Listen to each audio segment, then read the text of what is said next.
आज नया संवत्सर है, नूतन वर्ष है। पूरे भारत की भूमि पर और मेरे भारत के जो मानव है जहां जहां निवास कर रहे हैं, विदेश में भी, पूरी भारत की भूमि पर आज के दिन लोग देवी जी की स्थापना करते हैं। तो क्या स्थापना में क्या रखते हैं? कलश रखते हैं ना। तो कलश किस लिए रखा जाता है? कलश का क्रम क्या है? अपन ने अभी तक कथाओं में बहुत सुना, शिव महापुराण में, कि दिए का महत्व क्या है। अपन ने सुना दही का महत्व क्या है, जल का महत्व क्या है। पूरी शिव महापुराण में अपने अलग अलग महत्व को जाना है।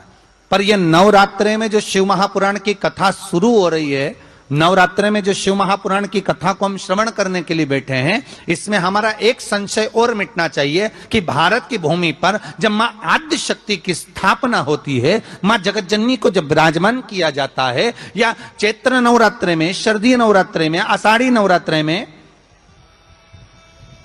आदिकादिक पौष नवरात्रे में हम शंकर की, हम जगत जननी जगदम्बा की जब स्थापना करते हैं, या हम नूतन घर का प्रवेश करते हैं, या गणेश जी की स्थापना करते हैं, या कोई दुकान को प्रवेश करते हैं, या कोई शुभ कार्य करने के लिए अग्रण्य होते हैं, तो हम कलश की स्थापना क्यों करते हैं? आज शिव महापुराण में शुरुआत में अपन शिव और पार्वती की यही संवाद को लेकर चलते।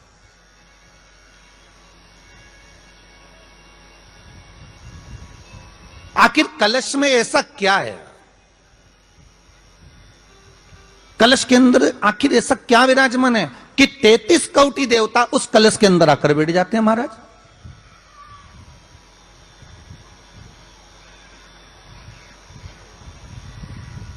आप कोई यज्ञ करने जा रहे हो, आप कोई पोथी पुराण करने जा रहे हो, आप कोई अच्छा कार्य करने जा रहे हो, तो ब्राह्मण देवता कह देते कलश की स्थापना होगी, कलश की शोभा यात्रा निकलेगी, कलश यात्रा निकलेगी, कलश विराजमान होगा।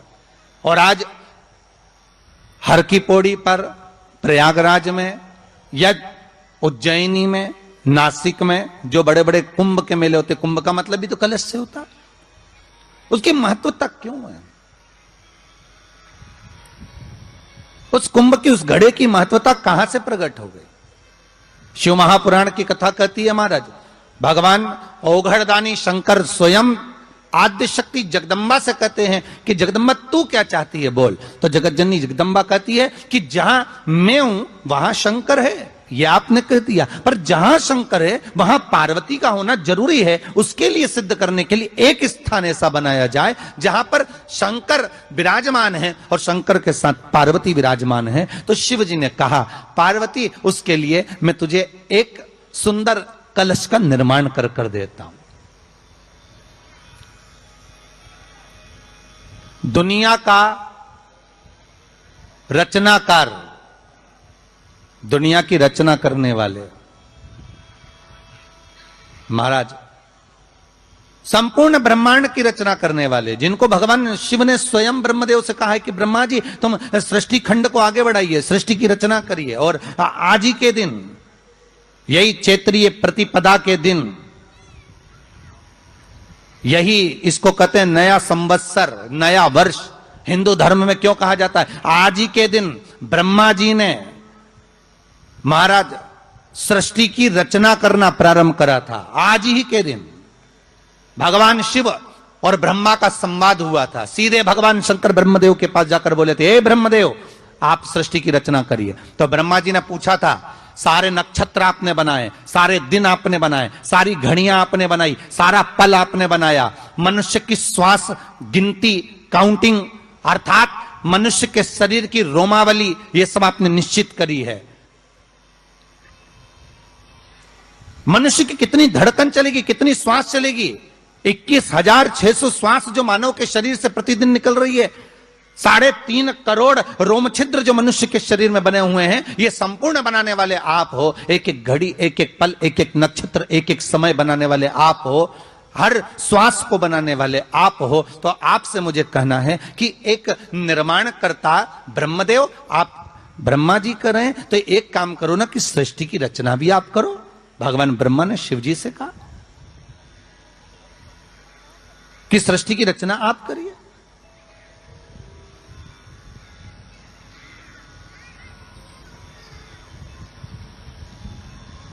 महाराज भगवान ओघड़दानी त्रिकालदर्शी शंभु कहते हैं, मेरा कैलाशी मेरा शिव कहता है, नहीं नहीं नहीं, नहीं। ब्रह्मदेव सृष्टि की रचना करने को तो हम कर दें, मना नहीं है, पर भगवान विष्णु की नाभि से आप प्रकट हुए हो। भगवान शेषनाग की सैया पर शयन कर रहे हैं, और भगवान जब शेषनाग की सैया पर शयन कर रहे हैं, उस शेषनाग की सैया से सोते हुए भगवान ने अपने नाभि कोश से आपको प्रकट करा है कमल के पुष्प के ऊपर, और आप भगवान की अंतः नाभि में, ब्रह्मदेव ना जाने हजारों वर्ष तक आप नाभि में प्रवेश करते गए, हजारों वर्ष तक आप नाभि के अंदर जाकर साधना करते रहे, और साधना करने के बाद भी आपको यह पता ना चल पाया कि आपका प्रागट्य बिंदु क्या रहा। ब्रह्मदेव सृष्टि की रचना आप करिए।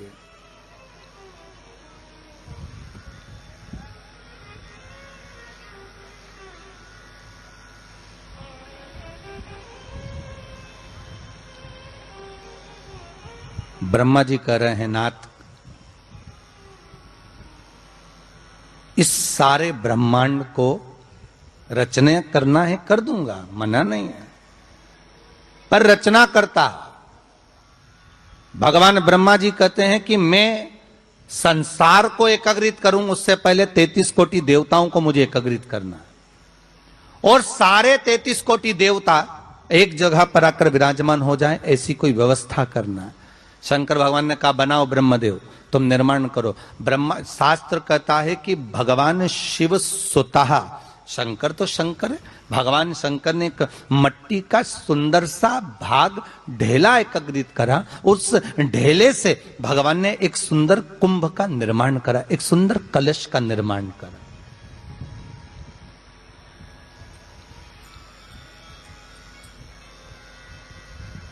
देखिए कितनी सुंदर कथा है।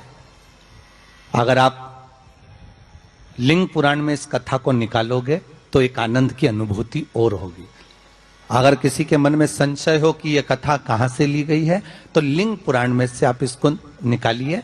उसमें वर्णन किया गया कि सफेद मट्टी का शिवलिंग, लाल मट्टी का शिवलिंग, पीली मट्टी का शिवलिंग, काली मट्टी का शिवलिंग, उस शिवलिंग के निर्माण के जब भगवान का पूजन करने के लिए पात्र की जरूरत पड़ी, तो उस पात्र का निर्माण किसने करवाया था?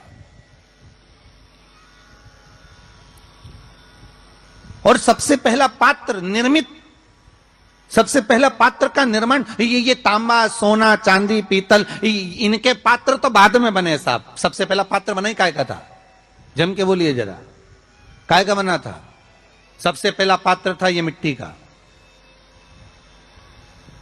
आज भी हिंदू धर्म में भले तुम्हारे घर में सोने के कलश हो, भले चांदी के कलश हो, भले तुम्हारे घर में पीतल और तांबे के पात्र रखे हो, पर आज भी अगर ब्राह्मण कहेंगे कि हमें कोई यज्ञ करना है, अनुष्ठान करना है, हमें ये स्थापना करना है, तो ब्राह्मण एक ही बात कहेंगे कि तांबा, पीतल, चांदी के हमें पात्र नहीं चाहिए। ब्राह्मण कहेगा मैं मिट्टी के कलश लाकर रखो।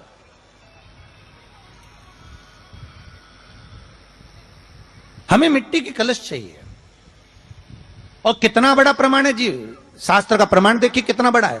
आप किसी दूसरे घर में जा रहे हो, आप अपना घर छोड़कर और दूसरे मकान में जा रहे हो, और आपको लगा कि मैं इस घर में अब 15-20 दिन नहीं आऊंगा, 1 महीना नहीं आऊंगा, तो शिव महापुराण की कथा कितना सुंदर कहती है कि अगर आप जा रहे हो और आपको ऐसा भय लगता है कि इस मकान में कोई दूसरी प्रवेश ना करे, कोई दूसरा जीव ना आ जाए, इस मकान में कोई अंतरात्मा ना आए, इस मकान पर कोई टोना ना करे, इस मकान में कोई टोटका ना करे, इस मकान में कोई जादू ना करे, तो उसके लिए शिव महापुराण की लिंग पुराण वर्णन करती है कि मात्र एक मट्टी का कलश, उस मट्टी के कलश में एक महाराज थोड़ा सा धान भरकर, उसमें 1 सिक्का, 1 रुपया उसके अंदर डालकर, और 1 बेलपत्र उसके अंदर डालकर, उसको उसके एक दिए से या प्लेट से या नरियल से उसको रखकर एक स्थान में ईशान के अंतर्गत उसको रखकर चले जाइए। उस मकान में ना तो कोई भीतर प्रवेश कर सकता है, उस मकान में ना कोई टोना कर सकता है, उस मकान में ना कोई टोटका कर सकता है, उस मकान में ना किसी की नजर लगती है। और वो पात्र कोई दूसरा नहीं होना, वो पात्र होना चाहिए मट्टी का कलश। मट्टी के कलश की बड़ी महत्वता है। अब तो थोड़ा सा महाराज हो गया कि लोग हम मट्टी का कलश अगर तुम दोगे भी तो ब्राह्मण क्या काम में लेगा, तो ब्राह्मण जन कह देते हैं थोड़ा तांबे के 4 कलश लेकर आइए हो, तुम जरा स्टील के 5 कलश लेकर आइए, आप तुम तांबे के या ये बर्तन लेकर आइए। पहले स्थापना जो थी वो मट्टी का कलश, विराजमानता थी मट्टी का कलश, जिसका निर्माण स्वयं भगवान शिव शंकर, भगवान शंभु, भगवान त्रिकालदर्शी कैलाशी स्वयं लिंग पुराण के अंतर्गत शास्त्र वर्णन करता है कि जिसमें सुंदर शिवलिंग की स्थापना करी गई, शिवलिंग का निर्माण करने के लिए भगवान ने, और स्कंद पुराण में भी आता है यही बात, शिव महापुराण में भी आती है, और आपको पहले भी कथा में कहा कि ब्राह्मण सफेद मट्टी का शिवलिंग बना, पहले भी कथा में कहा, आज फिर कह रहा है। क्षत्रिय लाल मट्टी का शिवलिंग बना है, वैश्य पीली मट्टी का शिवलिंग बना है, शूद्र काली मिट्टी का शिवलिंग का निर्माण।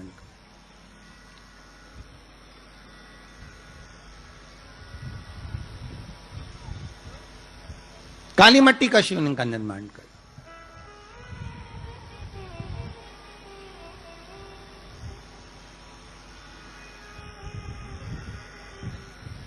एक बहुत अच्छी बात कहें, अगर आप लोगों को अच्छा लगे तो अपनी जिंदगी में उतारना, ना अच्छा लगे तो उसको छोड़ देना, ठीक है। जितने लोग भी कथा सुन रहे हो बहुत ध्यान देना, ये जो पानी पीने का जो मटका होता है ना, जिसको हमारे यहां कलश कहा जाता है, हंडा कहा जाता है, जिसको हमारे यहां परिंडा कहा जाता है, मटका कहा जाता है, तो पहले जो मटका चलता था वो लाल कलर का चलता था, ठीक है। उस पे कलाकृति करते थे लोग, उस पे डिजाइन करते थे। आपके यहां भी होगा, जितने लोग कथा सुन रहे हो ना, आपके यहां भी मटका होगा, लाल कलर का चलता था। अभी अभी जो मटका चल रहा है ना, उसका कलर चेंज कर दिया गया। कौन सा कलर का हो गया? वो काले कलर का बेचने लगे। तो वो बेचने वाला क्या कहता है कि साहब ये सफेद, ये लाल जो मटका है ना, इस मटके से मजबूत अगर कोई मटका है तो वो काला है। बोलो सही है कि गलत है? अरे बोलो तो सही है ना। आप कभी जाओगे बाजार तो कह देगा, कुमार भी कह देगा, ये जो मटका है ना लाल वाला, इस लाल वाले मटके से मजबूत ये काला वाला मटका है, ये काला मटका है। और महाराज इससे पानी ज्यादा ठंडा ये कर देगा।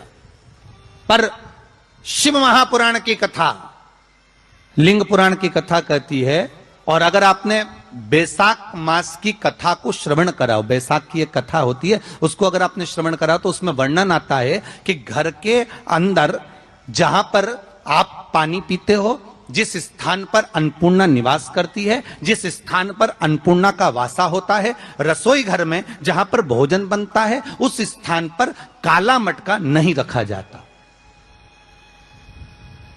काला हंडा, काला मटका उस स्थान पर नहीं रखते। पर आज फैशन के हिसाब से, अरे साहब वो ये मटका थोड़ा कम ठंडा पानी देगा तो ये मटका ज्यादा ठंडा पानी देगा, तो उसको काले मटके को रखें। पर हमारा शास्त्र कहता है काला मटका लोग रखते कहां थे? पहले जो शास्त्र रीति थी, उस काले मटके को रखते थे जब मकान बनता था, जब प्रॉपर्टी बनती थी, जब जमीन बनती थी, जब जायदाद बनती थी, संपदा बनती थी, तो उस स्थान पर उस काले मटके को केवल नजरोटे के लिए, केवल हाय के लिए, केवल नजर के लिए रखा जाता था। उसको लोग लेना पसंद नहीं करते। पर आज के व्यक्ति को अगर कह दिया जाए कि ये 2 मटके रखे हैं साहब, लाल भी है और काला भी है, तो कौन सा पसंद करेगा? वो काला वाला ही दे दीजिए साहब, ये पानी ज्यादा ठंडा करेगा, उसकी श्रेष्ठता रहेगी। नहीं, शिव पुराण कह रही, भगवान कुंभ का निर्माण कर रहे हैं, भगवान कलश का निर्माण कर रहे हैं, और भगवान स्वयं ब्रह्मदेव कर रहे हैं कि आप ऐसा निर्माण कर दो जिसमें 33 कोटि देवता स्वतः विराजमान हो जाए। तो भगवान ने उस कलश का निर्माण कर दिया। अब कलश का निर्माण करा तो स्वयं भगवान ब्रह्मदेव बोले, प्रभु इस कलश के अंदर मेरा स्थान कहां है? मेरा स्थान कहां है?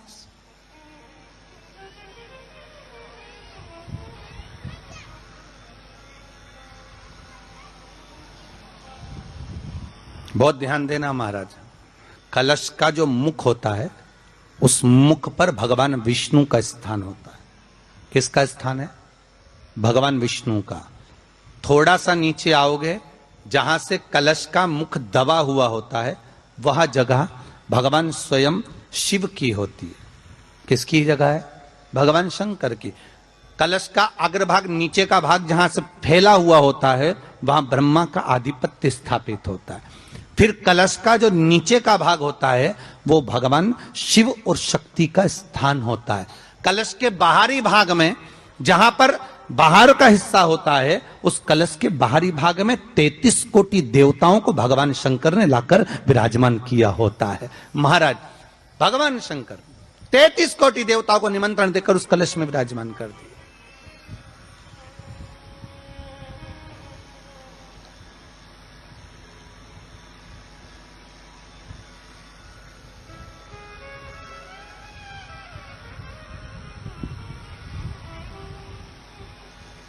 कितना सुंदर लिखा है देवी भागवत के अंदर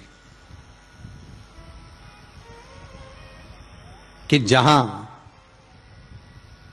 जगह पर किसी देवताओं को बुलाने की जरूरत नहीं होती, 33 कोटि देवता उस जगह पर स्वतः विराजमान हो जाते। स्वयं 33 कोटि देवता स्वयं वहां विराजमान। और कितनी महत्वता कलश की महाराज। आप लोगों से भी निवेदन है, क्षेत्रीय प्रतिपदा है आज, जिनके घर में ज्यादा रोग हो, बीमारी हो, ज्यादा तकलीफें आ रही हो, कष्ट बढ़ रहा हो, बीमारियां बढ़ रही हो, या भय लग रहा हो, डर लग रहा हो, हृदय चित्त में कहीं ना कहीं आपको भय का भान हो रहा हो, तो एक लोटा पानी एक कलश में जल भर कर रख लीजिए और रात भर उसको रखे रहने दो। नवरात्र चल रहा है, उस कलश को रात भर रखकर सुबह सुबह उस कलश में एक बेलपत्र डालकर उस जल को नीम के पेड़ के नीचे, जहां चैत्री नवरात्रि में नीम के पेड़ के नीचे सारी विद्याएं, आद्य शक्तियां, सारी देवी उस नीम के पेड़ के नीचे विराजमान रहती हैं। उस कलश में एक बेलपत्र डालकर रात भर रखकर उस जल को पूरे घर में घुमाकर उस नीम के पेड़ के नीचे समर्पित कर दीजिए महाराज। घर में भय लगना बंद हो जाएगा, कोई बड़ी बीमारी आपको घेरेगी नहीं और उस बीमारी से, उस रोग से आप मुक्त रहेंगे। उस बीमारी से, उस रोग से आप मुक्त पाएंगे, वो बीमारी आपको घेर नहीं पाएगी। कलश का भगवान निर्मित कर दिए। ये कलश मेरा प्रतिबिंब। अब कलश मेरा प्रतिबिंब है ये तो कहा, पर भगवान शिव के पास में आकर स्वयं कामदेव की धर्म पत्नी रति रो पड़ी। आंखों से आंसू बह रहा है। कामदेव की धर्मपत्नी रति रो रही है। शिवजी अपनी साधना में लीन थे। भगवान शंकर नेत्र बंद करके शिव आनंद में विराजमान थे।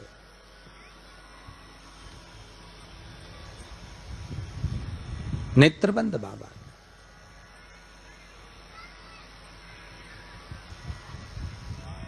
थारी धुन लागी भोला, थारी धुन लागी। की कथा कर रही है। ओगड़दानी त्रिकालदर्शी कैलाशी शंभु के पास में उस समय पर कामदेव की धर्म पत्नी रति भी आ गई।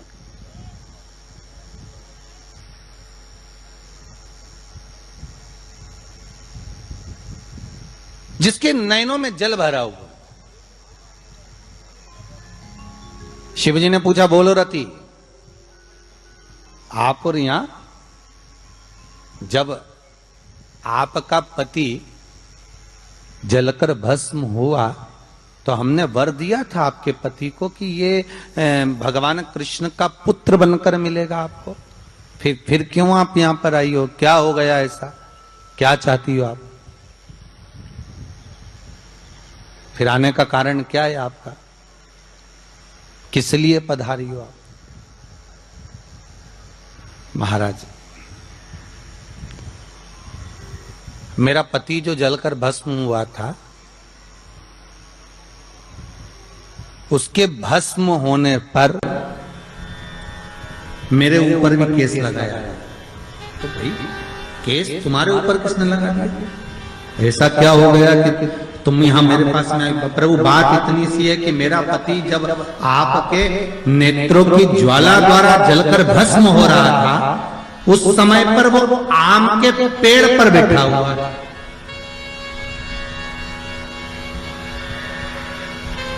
कौन से पल्लव थे? आम के पल्लव, आम के डालियों में, आम के पल्लव में मेरा पति छुपा हुआ है।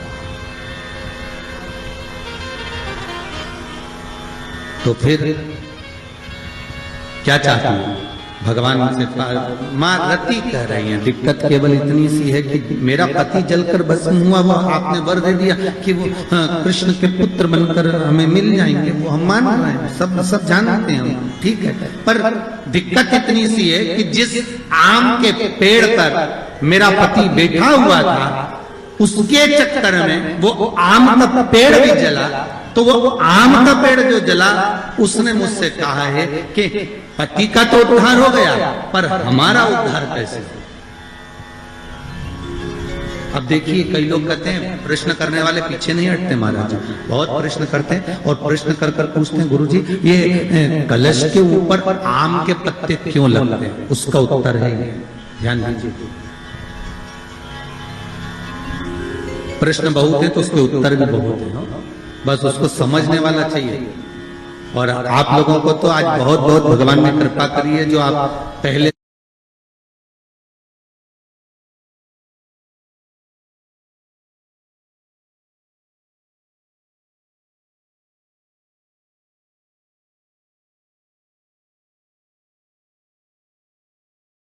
दिन ही कलश स्थापना होती और पहले दिन ही आपको ये ज्ञान हो जाए कि बच्चे पूछे कि कलश क्यों रखा जाता है, कलश के ऊपर आम के पत्ते क्यों लगाए जाते हैं, कलश के ऊपर नारियल क्यों रखा जाता है, कलश के ऊपर 9 बार मोली क्यों बांधी जाती है, मोली मतलब लच्छा नाड़ा 9 बार क्यों लपेटा जाता है नारियल के ऊपर, कलश के ऊपर जब रखते हैं।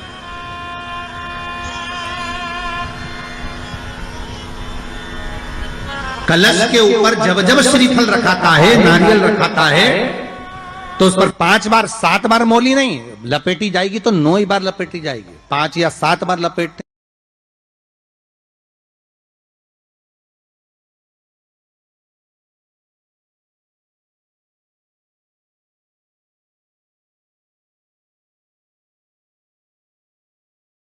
हैं तो कहते हैं कि लक्ष्मी की छिन्नता होती है, और वो 9 बार लपेटी जाती है तो भरपूर लक्ष्मी का भंडार भरती है। क्यों क्यों कहते हैं?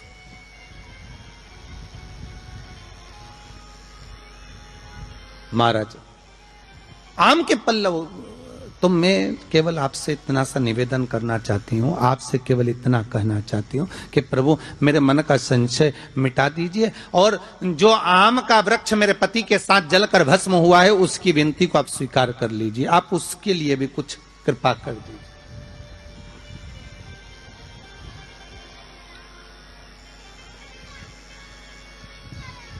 इसी को कृपा कहते हैं, इसी को करुणा कहते हैं, इसी को दया कहते हैं। भगवान बोले अब आप आई हो रति, ठीक है, मांगो क्या चाहिए, बस इतनी कृपा कर दीजिए कि आम के वृक्ष का भी उद्धार कर दो।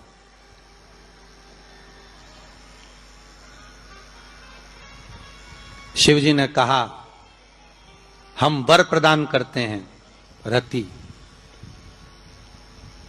जहां शिव और शक्ति है, जहां 33 कोटि देवता इस कलश के अंदर विराजमान होंगे, उस जगह पर स्वयं कंठ पर जहां पर मेरा निवास होगा, उस जगह पर ये आम के पल्लव अमृत के तुल्य माने जाएंगे, और इनका निवास हमारे ही हाथ में, हमारे ही हस्त कमल में विराजमान होगा, हमारे ही हाथ में। कितना सुंदर है महाराज जी। उस आम के पल्लव की महत्वता को जरा जानिएगा, बहुत बहुत ध्यान दीजिएगा। आम के पत्ते देखें आप लोगों ने? अरे बोलो जम के तो बोलो, देखें। उसका प्रयोग कभी आप लोगों ने करा? आम के पत्ते का कभी प्रयोग कर कर देखिएगा। अभी तो नवरात्रि चल रही है, नवरात्रे में जब 5वां दिन नवरात्रे का रहे, चैत्री नवरात्रे का 5वां दिन रहे, और मान लो कि आपके घर में किसी बच्चे की, लड़के की या लड़की का या मंगल विवाह नहीं हो रहा हो, या शादी नहीं हो रही हो, या उस लड़के लड़की के लिए बहुत प्रयास कर लिया आपने और उसकी शादी हो ही नहीं रही, अथक प्रयास आपने कर लिया और उसका मंगल विवाह नहीं हो रहा, तो ये देवी भागवत में स्पष्ट कहा गया, देवी भागवत में वर्णन किया गया है, देवी भागवत में वर्णित किया गया। और देवी भागवत में कहा गया कि आम का जो पत्ते होते हैं, आम का जो पत्ता होता है, आम का जो पल्लव होता है, उस आम के पत्ते पर हल्दी और सिंदूर, इन दोनों से स्वस्तिक का निर्माण किया जाए। देवी भागवत का संवाद है, बहुत ध्यान देना महाराज। जिन कन्याओं का विवाह ना हो पंचमी के दिन, नवरात्रे की कोई सी भी पंचमी, मतलब जो पंचमी तिथि पड़ेगी, कोई भी नवरात्रा हो, चाहे वो 4 नवरात्रे में से, चाहे वो पौष का हो, अश्विन का हो, चैत्र का हो, आषाढ़ का हो, किसी भी नवरात्रे में आप कर सकते हैं। एक पान के पत्ते पर, एक ही पत्ते पर जो 2 स्वस्तिक बनेंगे, एक हल्दी का बनेगा, एक सिंदूर का बनेगा। बस अंतर इतना है, जो हल्दी का स्वस्तिक है उस पर कंकु के चावल अर्थात रौली के चावल, रौली कुंकू के चावल रखना है, और जो सिंदूर का है उस पे हल्दी के चावल रखना। इतना रखकर जिस लड़का लड़की का विवाह नहीं होता उसकी हथेली पर रखकर उसका नाम और गोत्र बोलकर महाराज उसको ले जाकर नीम के पेड़ के नीचे उसको रख दिया जाता है। मात्र 3.5 या 4 महीने ऐसे रहते हैं जिसके अंदर उस लड़का लड़की का विवाह पक्का हो जाता है। जिसका विवाह नहीं होता केवल उसी के लिए,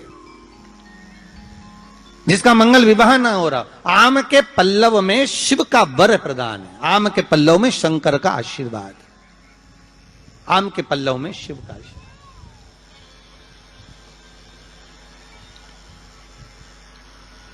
भगवान भूत भावन भूतेश्वर मेरे शिव, मेरे करुणा सागर, मेरे शंकर, मेरे त्रिकालदर्शी, मेरे कैलाशी, मेरे भोलेनाथ स्वतः कह रहे हैं, अरिरति तुम रोती क्यों है, तुम्हारे रोने का कारण क्या है? प्रभु मेरे पति के साथ ये आम का पेड़ भी जलकर भस्म हुआ, आम का पेड़। भागवत जी किस किसने सुनी है? हाथ उठाओ जरा, जिन जिन ने भागवत जी सुनी है। आप लोगों ने सुनी है भागवत? रखिए हाथ। अगर आप लोगों ने भागवत सुनी होगी तो उसमें वर्णन आता है, तक्षक नाग डसने के लिए जब जा रहा था तब ब्राह्मण देवता जो जहर उतारना जानते थे उनको लेकर राजा परीक्षित के पुत्रों ने अपने दूतों को भेजा था लाने के लिए कि एक ब्राह्मण ऐसे हैं कि वो तक्षक नाग का जहर उतार सकते हैं, वो तक्षक नाग के जहर को समाप्त कर सकते हैं, तो आप उनको लेकर आओ। और वो तक्षक नाग का जहर उतारने वाले उस ब्राह्मण को लेकर जा रहे थे, तो सर्प ने विचार करा, तक्षक नाग ने कि बताओ ये तो गजब का काम कर रहा, अगर ये ब्राह्मण पहुंच गया तो ये ब्राह्मण तो सर्प का जहर उतार देगा। तो सांप तक्षक नाग को ये चिंता लग गई कि मेरे को ही डसना है और मेरे ही जहर ये उतार देगा, और डसने अभी एक ही बार है और मरना चाहिए परीक्षित को श्राप लगाए, अब करूं तो करूं क्या। तो सर्प ने विचार करा कि मैं एक रूप रख कर जाता हूं और इस ब्राह्मण की परीक्षा लेता हूं।